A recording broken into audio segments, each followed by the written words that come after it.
Talk to a seasoned pastor about conversion stories, and they will eventually share a story of a deathbed conversion, where they gently walked into a room filled with memories and grief, family members tending to their loved one. Somber platitudes are given as they make their way to the one approaching the final moments of their life. In some of these stories, there's a lot of tension and desperation, perhaps only felt by the one or two Christians in the room. In those instances, the pastor has been summoned, sometimes even begged to give one last-ditch effort to bring their loved one to Jesus.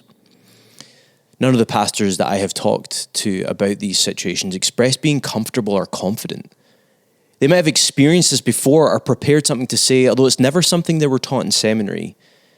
And they do their best in the somber backdrop of sobbing and tired eyes. They've shared the gospel before, but these moments are filled with urgency. This is, after all, the cusp of life and death. They do their best to be soft but direct. The message is often very simple. Are you ready to go to hell? Or do you want to go to heaven? There's still time for you to confess, repent, and turn to Jesus in faith. He is willing to welcome you with open arms. So do you want to be saved? Some respond and turn to Jesus through dramatic and desperate pleas for grace. Others profess their desire for Jesus with eyes closed, squeezing a hand in affirmation. And others don't. And it doesn't take long for all to find out. In the church, we love to celebrate new conversion stories. From teenagers to the elderly, all are deciding to follow Jesus and tell the world that their lives are going to be lived for him now. But there's something in us that gets a little tense over deathbed conversions. How come they get to squander their life, but then at the 11th hour they get to receive God's grace and love? How come we have to give our lives and they just need to give their death? It's great, but in some ways we are, but God is the only true arbiter of grace and mercy. He gets to choose how he saves and judges and when. This is the same wrestle that Jonah had with the Ninevites. They're on the threshold of getting what they deserve, finally, for all the evil they had done to Israel and the surrounding peoples. But God had a different plan. Who are we to judge? Who are we to withhold God's mercy to others? How do we hold grace and judgment together? That's this week on A Little Better. Our goal on this podcast is to know Jesus better and with the power of his Spirit, do better. So together, we can be a little better. Welcome back to the A Little Better podcast. I'm your host, Calum, and this is a podcast where we help Christians just like you mature in your faith. If you haven't already, check out the show notes. There's a bunch of links from different resources, specifically to, we're going to be referencing a message that Drew, who I'm joining with this episode, he preached this past weekend. And so it'd be worth kind of dipping back into that. You don't have to, but if you want to know exactly what we're talking about, it might be worth referencing back. That link is in the show notes. And if you have any comments or anything, write them down below. Our email is at podcast@northridgerochester.com. Well, welcome back, Drew. We are on the third week of our series called Nineveh, where we're going through the book of Jonah. Talk us through up until this point of Jonah's story. We're kind of, give us the arc. I know there's still one more chapter to go next week, but kind of bring us up to speed for those who are maybe haven't been following along. Yep, if you don't know much about Jonah, he's a prophet. Simply means kind of like God's spokesperson. And so Jonah chapter 1, God comes to his prophet, says, I want you to go to Nineveh. I have a message for the Ninevites. Jonah basically says no and goes the complete opposite direction, gets on a boat, sails 2,500 miles to Tarshish. Well, on the way, somewhere on the journey, God gets Jonah's attention, sends a great wind, I think the Bible says, kind of shakes the boat up. Everybody on the boat is like, we're going to die. Who's at fault? They figure out it's Jonah, and reluctantly, they throw him overboard. Jonah gets thrown overboard, the storm calms, and then a giant fish swallows Jonah. Pretty awesome moment if you think about it. It's quite dramatic. Would make a great movie, I think. Like, what is it like to be in a giant fish? I always wonder that. I digress, though. He's swallowed by a giant fish. And in this belly, he has a chance to reflect. What else are you going to do in a giant fish besides eat sushi and reflect, right? And so, I mean, if only it was that good. that's right. So he basically repents. He has this conversation with God, and eventually he's like, okay. And so the fish spits him out, and we pick up Jonah chapter 3, where God comes back to him and says, it's time to go to Nineveh. Finally, he gets there. And we see this really kind of dramatic moment where he preaches, and in your message you say this, it was like the worst message, probably both in content and attitude, if we're honest, from Jonah. And then all of a sudden they're coming to know Jesus, or coming to know the Lord. What's interesting is I think Jonah might have liked this message, right? Like I think why? Because it was like, hey, you guys are going to be destroyed. You deserve destruction. Like I think maybe Jonah didn't hear God out up front, like, hey, Jonah, this is the message I want you to preach. Because I think at some level he was like, yeah, good message, God. They do need to be destroyed. So I think he might have preached it with a little zeal, like, hey, you're going to be destroyed. Yeah, I hadn't thought about that. Because then there's probably a likelihood that he's like, what's the likelihood that they're actually going to get this message and turn to God? Right. Like, you're all going to die. Like, you know what I mean? I'm curious if you've, on a personal note, if you've ever witnessed someone have this very quick, dramatic conversion. Like we see, obviously not in the same time period or anything like that, as we see the Ninevites and the king just all of a sudden shift towards God in a very dramatic moment. Have you ever seen that? Like, what's that look like? Yeah, I mean, I've seen it multiple times in my life, one recently and a lot in youth ministry. One of the reasons why I loved youth ministry is kids' hearts were somewhat still soft. And when they heard the gospel, I can think of numerous kids in my youth ministry days that heard the gospel and literally it changed everything about them, right? From the people they hung out with to what they did on the weekends. Like it was like cold turkey. Like I'm walking away. My old self died and like complete change, right? On fire, preaching the gospel to their friends, whether they're popular or not, like just on fire. Recently, a guy I play basketball with, his name is Ray. And Ray has a really hard life, bad background. I mean, I'm just getting to know a little bit. I had breakfast with him this morning. And man, like you want to talk about 180, complete 180 in his life. Guy's reading the Bible every day. He's studying it. He's asking questions. His life is different. Now, he's still like anybody. He has room for sanctification. He's got to grow. And a lot of it's ignorance. It's not willingness. It's just simple ignorance of, this is so new to me. And he's constantly asked like, hey, is this okay? Hey, is this biblical? You know, and I love it. And like, he's probably been following Jesus for, I don't know, 4 months. And I can look at you and say, he's a different person.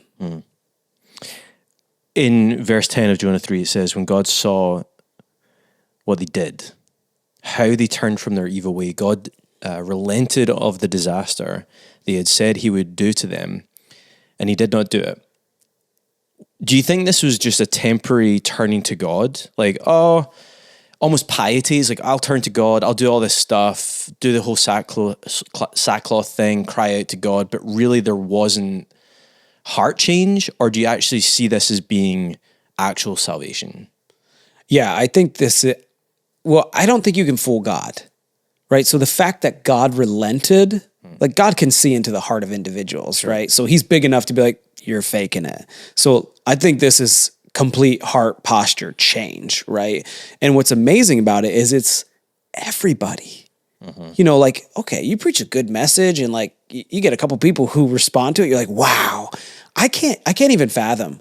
And in 120,000 people, the king to the, peasants, everyone's wearing sackcloth. No one's eating. Like it's mind blowing. Right.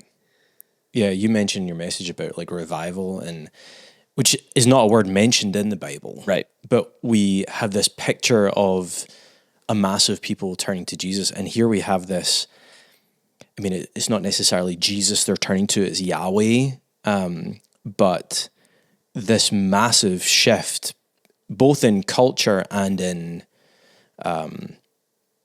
posture. Yep. they were heading towards destruction. And a couple of things to remember: the Ninevites are awful people, right? Pagan people too. Maybe this was one of the first messages this generation has heard about Yahweh, right? I don't know exactly where they are at.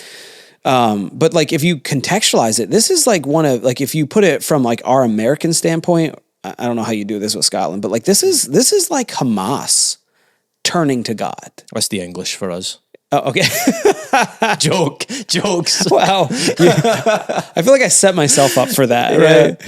But like the gravity of the Ninevites, like Jonah as a Hebrew Jewish person would have hated the Ninevites. They were like mortal enemies, right? And so this is like, your mortal enemy hearing the good news of the gospel and turning towards God. Right.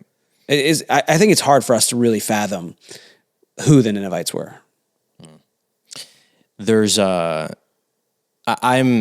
when I say I'm into watches, I don't have the money to be quote unquote into watches. I love the analog nature of it, the small cogs and the way like an automatic or manual watch works. How it's not perfect. There's just something that I think is really cool. But there's an Omega Speedmaster. Now the Omega won the bid for NASA to have their watches as part of the Apollo program. And if you've seen Apollo 13, there's this moment where they have 14 seconds exactly to make this burn to get back on track. Yep. And they use their Omega Speedmaster comes out and then they time it. Now, Omega, I saw this recently, they have on part of the dial on some of their moon watches, not on all of them, of their Speedmaster, it has what would you do in 14 seconds. I bring that up because I should have clarified this of whether it was 5 or 6 Hebrew words that was all Jonah had to say. Like they only had 14 seconds. They only needed 5 or 6 Hebrew words for a whole city to turn to God. And that it really strikes me that it was such a simple message and how impactful it was. And we think that, this needs to be this perfectly crafted message. And I said earlier, it's like, you described it as the worst message. I'm curious from your standpoint, why was it the worst message? It obviously wasn't, right? Yeah, I mean, it worked. It was great. But if you look at it from, like what I do, right? I teach messages all the time. And you go to a city that you have animosity towards, right? They probably don't like you don't like them. Maybe like hey guys, maybe an introduction, like, hey, I'm Jonah, God sent me, yeah. I don't know, like tell a good joke at least, like, what's hey, your name? Yeah, or I mean, but at the end of the day, it really was the best message because he's obeying God, right? I kind of jokingly say this is the worst message because in our context, like if I walked around, people would probably think I'm a lunatic, but that would change just if that's what God had me to say and he was going to use it. And I think it's just a powerful reminder of the work God plays, the role God plays and the role we play. You say in your message, if you don't turn to God, it leads to destruction. I want to get into this a little bit later, but I'm curious on the front of, I mean, it's a bit of the turn or burn message, like the guy at the street corner being like yelling, you're like, give your life over, you're going to die, you're going to burn in hell, kind of just that almost fear-mongering type thing. I'm not sure if we could classify Jonah's message as fear-mongering, but how much of the context or conditions makes a difference in how much do they make? How much does context or conditions make when it comes to being a message being received? Especially like a pretty hard-hitting message. Yeah, I'm not sure what you're asking, Sure, so if we were to just tell someone effectively that message, turn or you're going to be destroyed. Yep. Or effectively in our context, that turn or burn message. Yep. There's probably a place for it, sure, but there's a context for it. Yeah. Just as much as there's a softer, I'm blanking on the scripture, but like a soft answer turns away wrath. Yep. Like there's like a soft, Yeah, that is. Yep. loving, Psalms, yep. gracious. There's a context to that. Can you give us an insight into, is there a How do you context know? that we should be aware of? Yeah. That we can employ one or the other? Yeah, I think the context in Jonah is specific because God told him the message to preach. Yeah, good point. So like when God tells you to do something, you do it, right? So Jonah is just living in obedience. It's not like he was like, I'm going to read the room and here's a really great message for Nineveh. I do think in our context, right, we have to contextualize our message, right? And we don't go on the streets and say turn or burn, right? Not that that's bad. Like I think you can do that in a nuanced way. Like on social media, there's a guy who I follow who is teaching that, but he does it. He goes to like all these parades that kind of stand against God, and he preaches the hope of the gospel. But he does it through conversation. But he does preach like the truth. Like, hey, if you keep walking in this wickedness, it's going to cost you.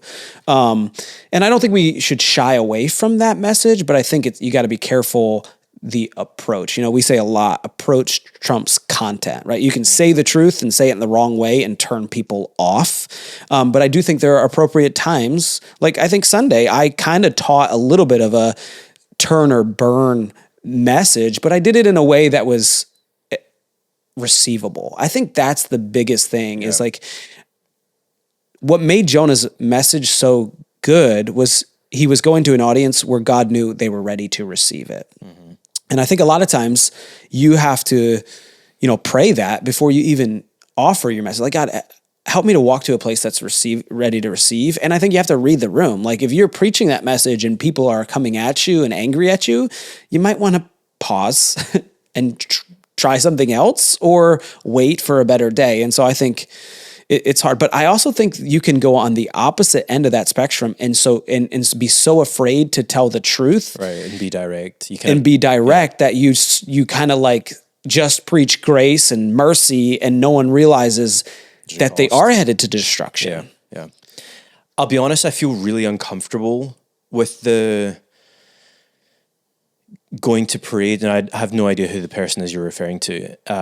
But that concept of just kind of going, almost picketing, Westboro Baptist I think were renowned for that a number of years ago. I don't feel like I've heard much about that, but they would kind of go picketing and stuff like that. You're going to have to convince me, or I'll give you an opportunity, convince me where that is appropriate. Because I even like going to parades and stuff like that, are people really open? Because you're saying like, for instance, with Jonah, they were ready. They were, whether Jonah knew that or not, the groundwork had already been laid, and that was what God was calling him to do. Now, for this person, I don't know if that's... I'm not suggesting what he's doing is the best way. I'm just saying I find it interesting, right? Okay. So I like watching his experience. Mm-hmm. It's not a strategy that I think is most successful or the best approach. Okay. What I think we often miss in Jonah's context, people would do that, right? So that like you look at like even as Jesus comes on the scene in the Gospels, right? The disciples preached in street corners because that was the culture. That was like that's how things happened, and so it's almost an appropriate way to deliver a message. Mm-hmm. So there were prophets before Jonah that would do the same thing. Now going to Nineveh was different, right? But this is a direct command from God. So I think in his context, he's going about it in the appropriate manner. That's interesting. I hadn't really considered that. There's a place in London called Speaker's Corner. It's not necessarily, I think, an evangelistic thing, but it's a place where people can go and plead their case to people, right? And they stand on the soapbox, which is where the term comes from. And it almost emulates that ancient practice of either teaching in the steps of the synagogue or going into places and being... It was a much more oratory, not literal society. Literary society, where it was spoken, people remembered words. That was with the letters of Paul. I'm reiterating your point of like the letters of Paul and the Gospels were written and handed around and then spoken to people because people weren't really literate. That's a really interesting point. I want to hit second chances. there's a tension between getting what we deserve and showing grace. Yep. And here we see God relenting his destruction and giving the Ninevites effectively a second chance, and also Jonah a second chance. How do we hold the tension between someone getting second chances and effectively getting what they deserve through a consequence? I mean, at some level, I wish I knew the full answer to that question. I think it is a God thing, right? And God is perfect at it, right? Some would ask, like, why did Nineveh deserve this message in the first place? I think you could easily justify, like, God, why didn't you pour out your wrath on them? Like, the world might have been better off if you just destroyed them. Yeah. So it is hard to see God show mercy to wicked people, and then you feel like you don't get that same mercy. I always go to Isaiah, right? His ways are higher. Is like we don't fully understand the ways of God. I think we have to learn to trust his decision making and his will. I also think that, even Jonah, like you look at Jonah, why did Jonah deserve a second chance? I've wondered that. Like, why didn't God knew he was going to flee before he ever fled, right? Like, and so I don't know if we know the answer to that. There's been a trend as of late of cancel culture. Yep. Where it's bringing, maybe it's the rise of populism, maybe it's we live in a democratic society, so the voice of the people is very key and protected. So why it's almost like in business, you can communicate to the company by not buying something from them, or there was a shift towards organic because people stopped buying the regular kind and bought organic, so the shops adjusted to meet that. But there's this sort of weird, is it weird? I don't know, but there's this cultural, I'll say, phenomenon that people are just getting cancelled. And it's, we become the arbiter of someone's consequences. I'm going to cancel you. Is that healthy? How does this play into this? Are we just supposed to be the ones, we're the people of second chances? So this is going to be a broader question of, is there unlimited second chances? Is there consequences that we should give people? And how do we as Christians employ that? Yeah, I this is the fine line. I think we even hit this on last series of, like, the Bible says you reap what you sow, right? And so, but yet then there are people who are reaping and they're not getting what they're sowing, right? They're reaping, they're sowing destruction and they're getting blessings. It feels like it, race. So there's this thing that it feels as odds, right? I do think there is a place to, hey, you did this. There is a consequence to that, whether it's me not buying your product or you stand for something that is rebellion to God. I'm going to avoid that, right? Like, I don't think that's bad. I don't think you have to do that either, right? So I think it's conscience related. When questions like this arise in my heart, I always come back to Proverbs 3:5-6. It's one of the hardest verses to, like, really wrap your mind around, but it's trust in the Lord with all your heart. And this line has really been, like, challenging me over my life is, lean not on your own understanding. Yeah. And our culture wants to understand everything, right? We think of, like, science, right? We think of like trying to make sense of the world, trying to make sense of, hey, this happens, you get this, right? And we want a simple but scientific explanation for everything. And at some level, our finite minds, because we don't we are constantly working to try to figure it out. And I've tried to, in my spiritual growth, I think one area the church can grow better in, and I'm talking to myself, is being okay living in that realm of, I don't understand. And maybe I'm not supposed to, or I can't make sense of this. And maybe, now I don't want to minimize pursuit of understanding either, right? I'm not giving you the like this is nuanced, right? I'm not giving you the crutch to just be like, oh, I don't understand. Like there are things God made us to understand, right? And we search His scriptures, but there's a lot of areas where you, as you mature, you walk with God closely enough to be like, okay, maybe I don't. Right. Maybe I'm not going to lean on my understanding here, right? I'm not. I don't have to make sense of all of this. It really is a revealer of that we're not God and we don't have the capacity to be God. Because how can we contemplate, not necessarily comprehend these massive, significant, complex issues? Yep. And we think that, and I think that becomes a barrier for us to actually move forward in one way or another, where we need to understand it to be able to do it. Yep. And actually what we're seeing is Jonah didn't really understand. Maybe he did more and he was avoiding it, but I'm guessing he didn't understand how 5 or 6 Hebrew words was going to have such a ripple effect. Yeah. Maybe 1 or 2, but oh, wow. On second chances, we know this and we kind of, I think, expect it as, oh, I do something wrong, I expect a second chance. Now, we don't know if Jonah expected a second chance or not, but he was given it. How far should we expect a second chance, either from God or from other Christians? I think it's different, right? I think with God, I think you should expect a lot of chances, right? He delights in showing His grace and mercy. Not that we use that, like Paul, I forget what he says. Not that we use His grace as we abuse it, where we keep on sinning.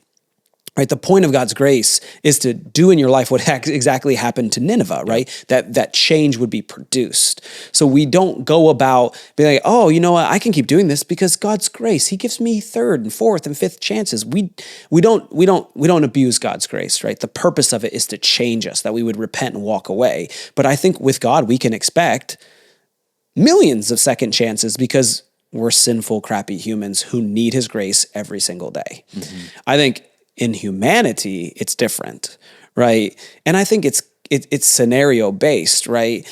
Because if I'm in a marriage and I'm being abused, I don't think I want to treat that person like, maybe I give them grace, but the grace, it looks different, right? Like I'm not going to keep walking back into that. I'm going to keep giving you another chance, and you just keep going back to the same. I know that's like an extreme scenario, but I do think as humans in regular, like the Bible talks about a lot, like overlooking offenses, can you do that? Can you show this person mercy? You don't always have to make someone feel the wrath of their mistake. Sometimes you can overlook it and show them mercy and just withhold that.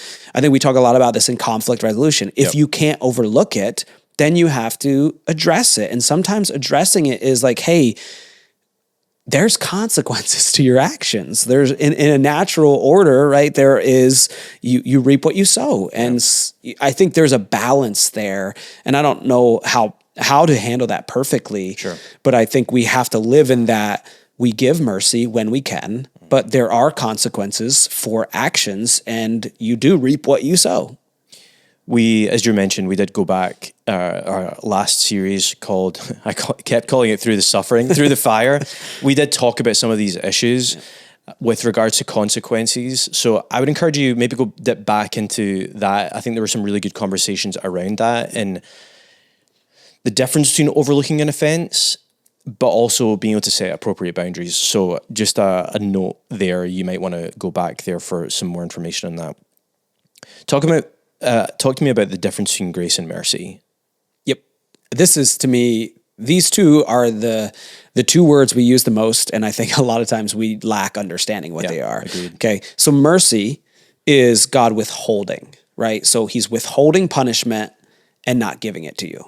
Punishment that we deserve, so not getting something we do deserve. Yes, not getting something. So the difference from grace and mercy is we're not getting, grace we are getting.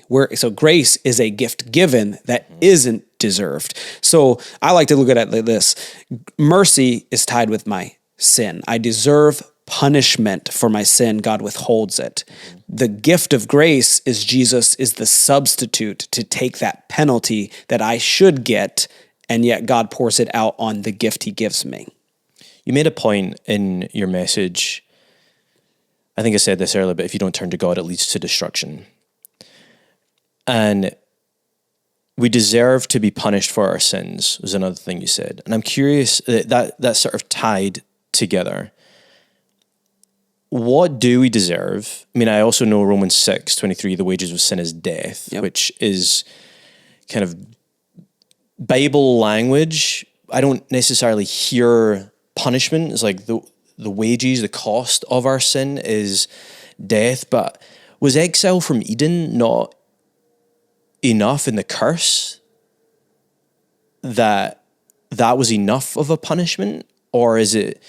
I'm wrestling through that because I'd love for you to talk about, like, we deserve punishment from our sin. I think the curse and exile from Eden would be enough if we stopped sinning. Okay. But we continue to sin, right? Humanity continues to rebel against God. And so as we continue to sin, God in his justice and his holiness has to punish sin, or he wouldn't be a holy and just God, right? But out of his holiness and his justice, he loves us. And out of his love, he created a way to pay for sin once and for all. And he did that through a perfect, spotless sacrifice, right? And so that's what Jesus is for us. He's the ultimate substitute and atonement for the ongoing sin. Because in the Old Testament, they would provide a sacrifice, right? Innocent blood shed, spotless, but it would only be for a temporary solution. Jesus is the permanent solution, right? And so Eden, sure, if Adam and Eve sinned, right, in Eden, and he kicks them out, the curse, and then they say, you know what, we're going to stop sinning, maybe that would have been enough. Right? The problem is sin just keeps occurring, keeps going, and there has to be an ultimate solution to that problem, and that's what Jesus is.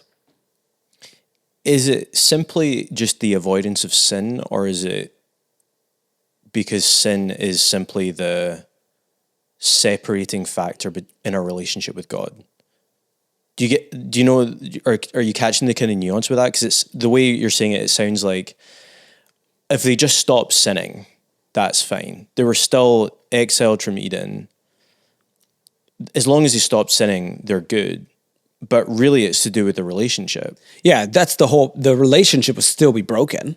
Like Jesus would still, to restore the relationship with humanity and God, Jesus still would have to be that bridge. Right. I'm just talking about punishment in that case. So like, sure, maybe the punishment would be enough where, oh, hey, we'll stop here. But that's obviously not what happens.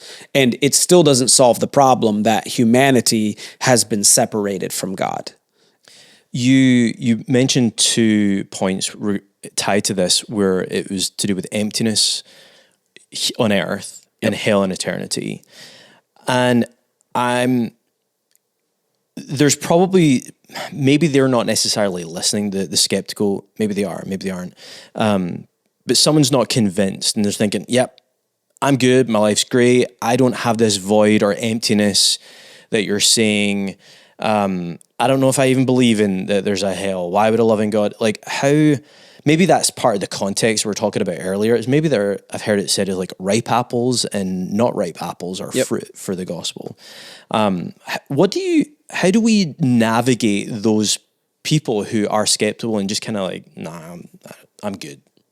Yeah, I mean, I don't think you ram it down their throat. You know, I think give it time. Right? I think prayer is a huge piece. God soften their heart. I think someone who says, oh, I don't feel empty. I would say, just wait. For what? The emptiness to come. I think there are seasons, like this is the nuance, right? When you say, when you a life apart from God leads to destruction, right? I think the key word is leads, right? You might not feel it right now, right? I think a lot of people go through life and there are seasons where, man, I'm making a ton of money. I have anything I want. I have a good marriage or whatever. Like, it's good right now, Right. And I think that's where the devil likes people, right? Satisfied with things of this world. But here's the reality for every single person. At some point, those things will not satisfy or something will go wrong. I mean, look at all the rich people in our lives. How many of them have committed suicide, right? And they had everything that everybody could want, right? And there's still just this like lingering. And I think over time, I think the Bible is true. And I think over time, someone who feels satisfied, there will come a point in their life where they aren't, where those things lead to that emptiness. I was watching a interview with Lecrae and Will Smith. And Jim Carrey's also been very vocal about the emptiness, quote unquote, at the top. Yep. And he's like, it's all worthless. It's almost Ecclesiastes. It's all meaningless. Meaningless. Yes. It's all meaningless. Yes. And Will Smith, I mean, Lecrae obviously is a Christian. Will Smith, I'm not convinced. I think he's on the sort of spiritual side of things, spirituality. I think grew up in the church, so it's all kind of convoluted. But he's gotten to the point where like he talks a lot. I mean, this is a psychological term of ego death, but that death of self, like I think it comes from scripture, is like lose yourself, self-denial. But he's been very vocal in that interview. I might link it in the show notes too, but he's just very clear, like it's not all it's cracked up to be. Yeah. And it's so easy still to be like, sure, you're not like worried about your bank account. You don't worry about all these things. And so it's really hard for us on the looking up at the top of the mountain. And he's like, guys, there's not much of a view here. I'm like, sure, you at least get to see it. So it is true, but I think there's still something in us that for some reason we still pursue it. We still pursue the stuff that's meaningless.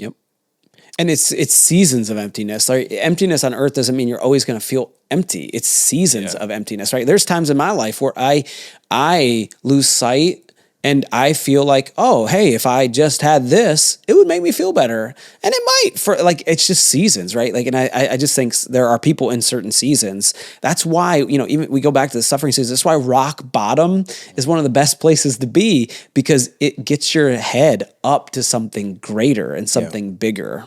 I once heard there's a guy, it might not have been his thing, but he used the analogy that the nutrients aren't on the top of the hill, they're in the valley. And the nutrients for life and growth, you don't see a bunch of flowers and growth down at the top of a hill. It's usually quite barren, but it's actually in the valley. Maybe that's why Jesus said it's harder for a rich person to enter the kingdom of God than like a needle and a camel. For a camel to go through a needle. Because at some level, that emptiness isn't felt as much. It's so interesting you mentioned this, or this is what popped up into my mind. You were talking about meaning and purpose in life, and then also satisfaction. And at the beginning we've mentioned Viktor Frankl before. I've mentioned Freud too, and how right around the same time they were kind of at odds. Frankl basically saying, kind of philosophers and psychologists, primarily psychologists, but they were both coming to the point of life is about meaning. That was Frankl. And then Freud was life is about satisfaction or pleasure. That's what really drives us. And in some ways, there's some truth behind both, but it's not complete in the pursuit. And we still, I think that's what their words have resonated with us for so long in science, even too, when it comes to technology. It's all about dopamine hits. It's all about trying to strive for the whole distraction and attention economy is based on this dopamine hit, because we feel this emptiness. We feel this longing within us that I don't think simply just goes away either when we're Christians, because we still wrestle with this too. It's like, how do we just grow the church? Or how can we make us feel better by just serving? And like serving is a good thing, but it's not just your pacifier for the emptiness. But God also provides us that community and the purpose within it. And it can be quite complicated. that we pursue all these things to just fill that void that really only Jesus can That's so fill true. in us. I can't stop thinking of that song. I can't get no satisfaction. Who sings that? Is that AC/DC or I don't know. Early on when you were talking about or going over Jonah, the Amy Winehouse song, they tried to make me go to rehab, and I said no, and I was like trying to make me go to Nineveh, and said no. Maybe that was Jonah's song. You in those two parts, so emptiness on earth, hell and eternity. Unpack hell a bit more. Yeah, I mean, I think the greatest passage in the Bible on hell is the passage, I forget where it is, where he's basically saying, go tell people, right? Like, this is bad. Go warn my friends. Could I come back? And was Jesus saying that? Is that what you were no, is it Lazarus? I forget. My mind's going blank. I apologize. We can look it up and put it in the show notes or whatnot. But it's just this warning of like, man, this is not like change. It's almost like a Scrooge moment. We're getting ready to go to Christmas. By the way, shout out! I'm about to put my Christmas tree up, so no judgment. I'm so excited. This is November 1st. Like it's like, yeah, let's go. I don't think we think about hell enough. I don't think we talk about it enough. Right. I get the turn or burn thing, but like it's a reality. The Bible makes it abundantly clear. Now, what will hell be like? I think there's a lot of interpretation in the scripture. All I know is Jesus won't be present. And that's what makes hell. And man, I don't want to scare people to Jesus. I don't think that works. I don't think that's a good strategy, but I definitely think there needs to be a reality check of like, hey, if you don't change and turn to God, this is your future. Yeah. And I don't say that to scare you or warn you. It's a warning. I love you enough to say, come this way. Like, let me help you come this way. I think, again, your approach, but hell's a real place. It's eternal separation from God. I don't think we grasp that, because I think life on earth is difficult. It's full of hardship. We can't escape all of that, and we can't escape probably the thing that scares us the most is death. Yep. But there's still the fingerprint of Jesus all over this place. There's still beauty in anything good comes from God, the scriptures say. And I don't think we really understand separation from God. Yeah. I mean, there's a bunch of Holy Spirits running around in us, right? Like that brings light. The best way to describe it is sheer darkness. Like, go sit in a room of complete darkness and tell me how you feel. Right. And that doesn't get like, that's just like the closest way. And I think people are afraid of hell. Right. And you see a lot of these theological, like universalism, right. You ask people like, how could a loving God send people to hell? And I think all of this is coming out because we're afraid to talk about hell and how a loving God isn't sending people to hell. People are choosing hell by rejecting God. Now, it's interesting. We want God to do all the work. Yeah. He already has done all the work, and we want him to do more to save people.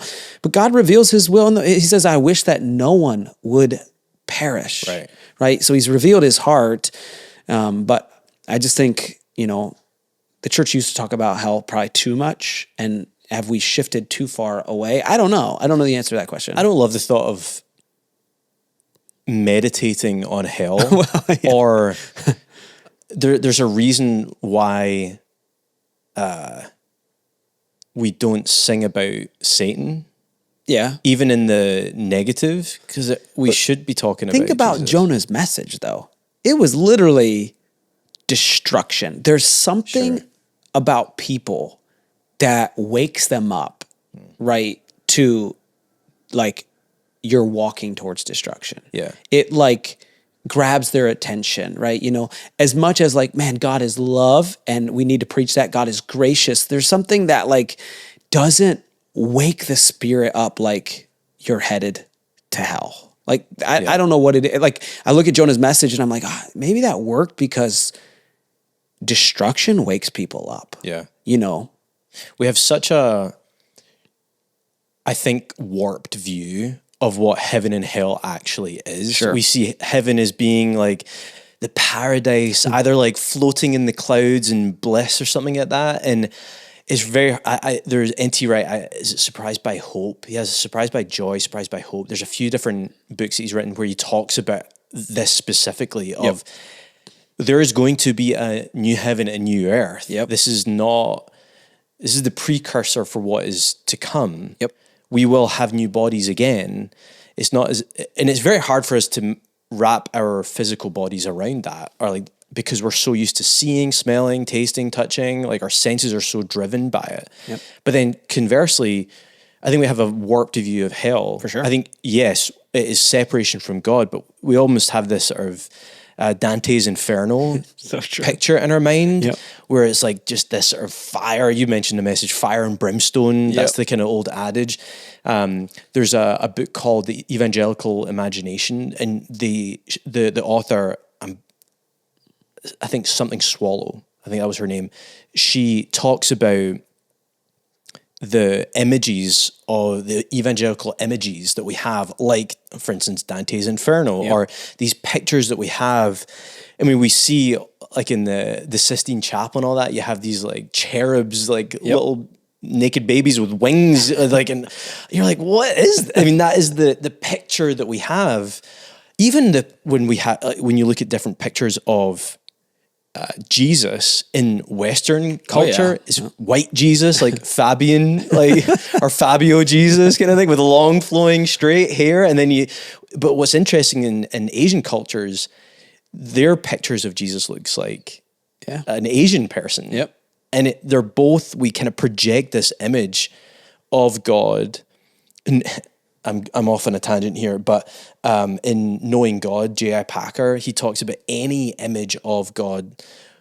This would probably be challenging The Chosen for those who are against The Chosen. There's like, this is a picture of Jesus. This is an image. This is against the 10 Commandments because it is an incorrect view of God. Sure. Tangent over.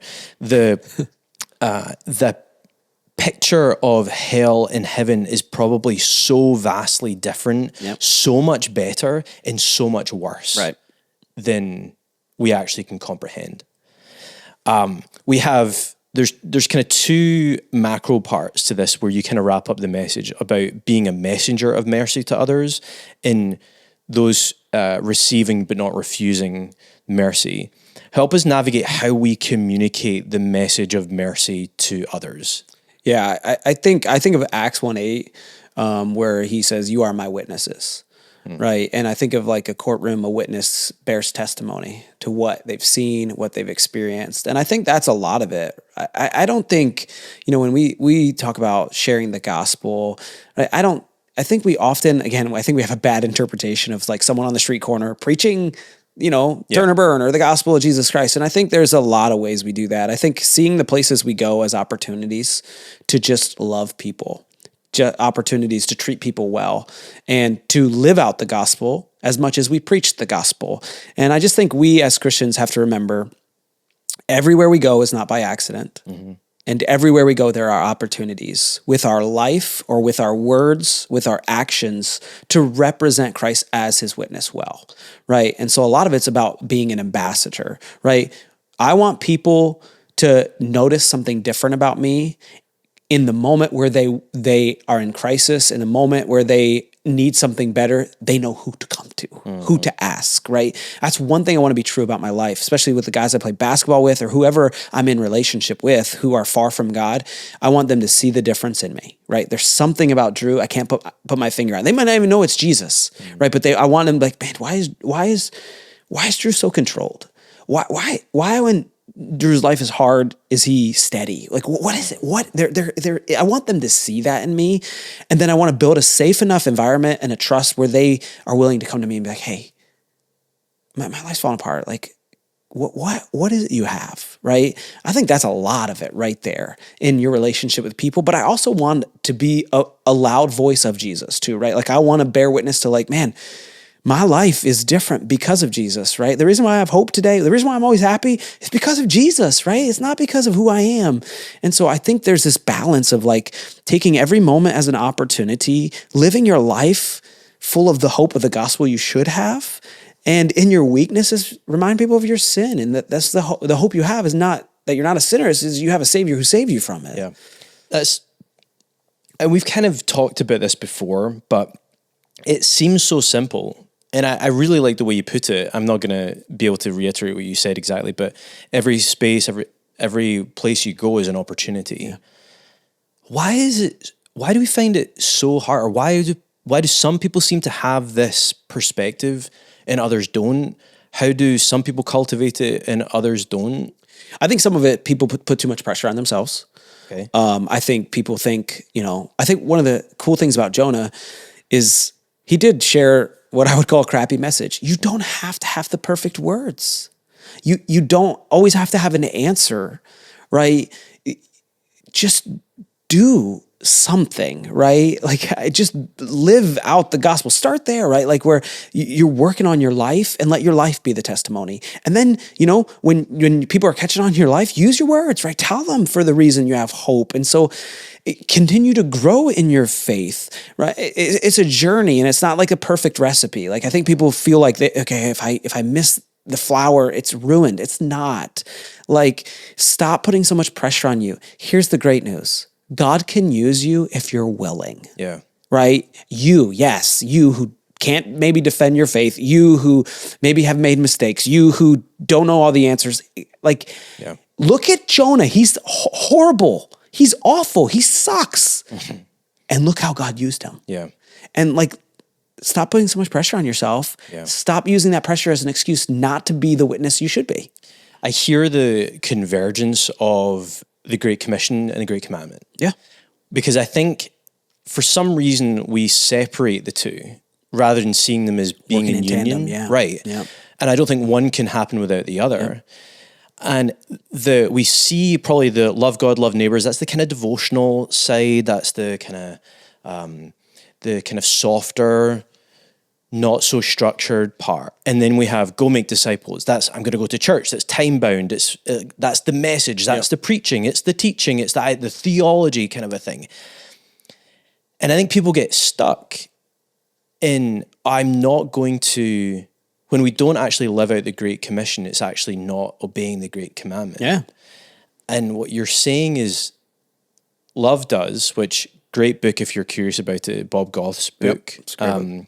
Which might give you some language. Now he does some incredible things, and sometimes I don't want that to just add pressure. But our point here is really the smaller micro ways in which we can occupy spaces and be love to others.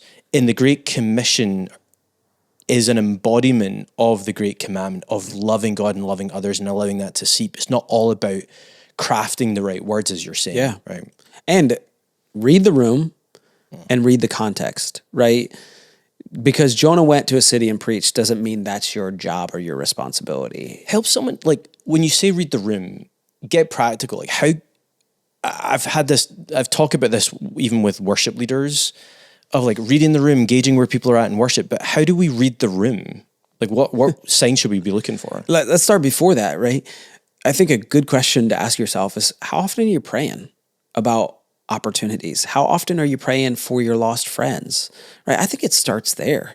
Man, if I'm not seeking the Lord, I'm already failing at some level, right? So we our big thing is pray, invest, invite, and I think it's really practical. So start with prayer. Like, hey, if you're not sharing your faith now, the first step is not just going out and being bold, right, and preaching on corners or whatever, going to your workplace and being like, I'm going to share my faith today. It's God, give me opportunities. Yeah. It's not a one-time prayer. It's a consistent prayer. Pray that for a week, right? And watch God open doors, right? And so then invest. Like the next step is just to build relationships with people who are far from God, not with the goal of like saving them, preaching the gospel to them, getting to know them. I think that's part of reading the room. You can't read a room that you don't know. Right, but Jonah didn't know the room, or maybe he did. Well, I don't think he had to. I think what's hard with Jonah is Jonah got a direct command from God. Sure. So like, I don't think, maybe you will, right? Maybe God will tell you to go somewhere and you should do what God says, right? But I think God has given us commands to go make disciples, right? So we have that command over us. But I think you don't make disciples of people you don't know, right? Like if you look at Jesus, he made disciples. What did he do? He built a relationship with guys, right? He got to know them. He called them. And I just think you got to make relationships with people far from God. So some of you, that might be hard. Like for us, that's really hard. We have to be intentional, right? Because all my coworkers love Jesus. Most of them, at least. We hope, at least. So I have to be intentional. I have to choose to go to places and meet people. And I outside of like my job of teaching, I don't know of anyone I've led to the Lord outside of a relationship. It's so relational. Right. Because there's trust built. And so build relationships with your coworkers, invite them over to dinner. And that relationship and that influence allows you to speak into their life. And when you have that, you can now say, hey, would you mind us praying at our dinner table before a meal? Hey, I'm going to tell you about what God's doing in my life. Hey, I would love for you to come experience that at church. Whatever it is, right? It allows you to just have influence in people's lives that they'll actually hear you. No, that's a good place to land for us. We're going to put a bunch of stuff in the show notes, so feel free to go back there. But if this has been an encouragement to you, like, subscribe, share the content with someone else that might be encouraged with that, or like they're really struggling to know how do I balance the kind of grace and truth type of a thing? How do I overcome the kind of stuck nature of like I'm called to go and take the gospel, but also to love, and there's a lot of like complexity there, and it's not all just going to be sorted by listening to this episode. It certainly won't be, but like Drew even just said, it starts with prayer. And honestly, maybe wearing some red flannel might be helpful as well. For some reason, we did not plan this. For those who aren't watching, Drew and I are both wearing a kind of thick red flannel shirt. Yo, put in the comments who pulled it off better. And I was thinking of it, like we become a little better when we wear red flannel, but that's not really it. But just remember, we say this every week, we become a little better when we love God and love others a little better. See you next week.